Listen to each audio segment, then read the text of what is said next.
नमस्कार दोस्तों, मेरी कहानी का शीर्षक है मूर्ख राज।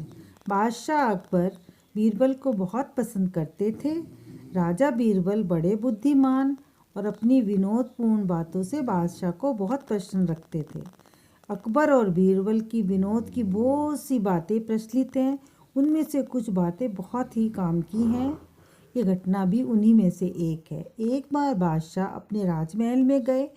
बादशाह की सबसे प्यारी बेगम उस समय अपनी किसी सखी से बातें कर रही थी।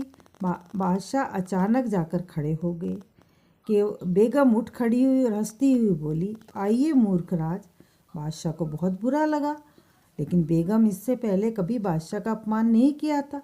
बादशाह जानते थे कि बेगम बुद्धिमान है, वे बिना किसी कारण के ऐसी बात नहीं कह सकती। लेकिन बादशाह ये नहीं जानते थे कि बेगम ने उन्हें मूर्ख राज क्यों कहा। बेगम से पूछना बादशाह को अच्छा नहीं लगा। थोड़ी देर वहाँ रुककर वो अपने कमरे में चले आए। बादशाह उदास बैठे थे। उसी समय बीरबल उनके पास आए तो बीरबल को देखते ही बादशाह ने कहा, आइए मूर्ख राज।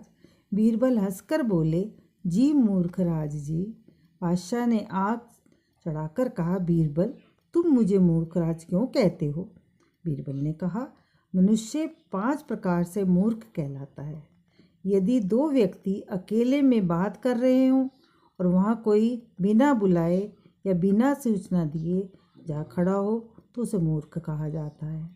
नंबर 2 व्यक्ति बात कर रहे हों और उनमें तीसरा व्यक्ति बीच में पड़कर उनकी बात पूरी हुए बिना ही बोलने लगे तो वह भी मूर्ख कहा जाता है।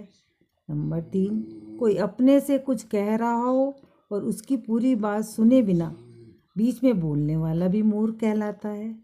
और जो बिना अपराध और बिना दोष के दूसरों को गाली दे और दोष लगाए वह भी मूर्ख है। इसी प्रकार जो मूर्खों के पास जाए और मूर्खों का संग करे वह भी मूर्ख है। बादशाह बीरबल के उत्तर से बहुत प्रसन्न हुए। तुम इन बातों को स्मरण कर लो।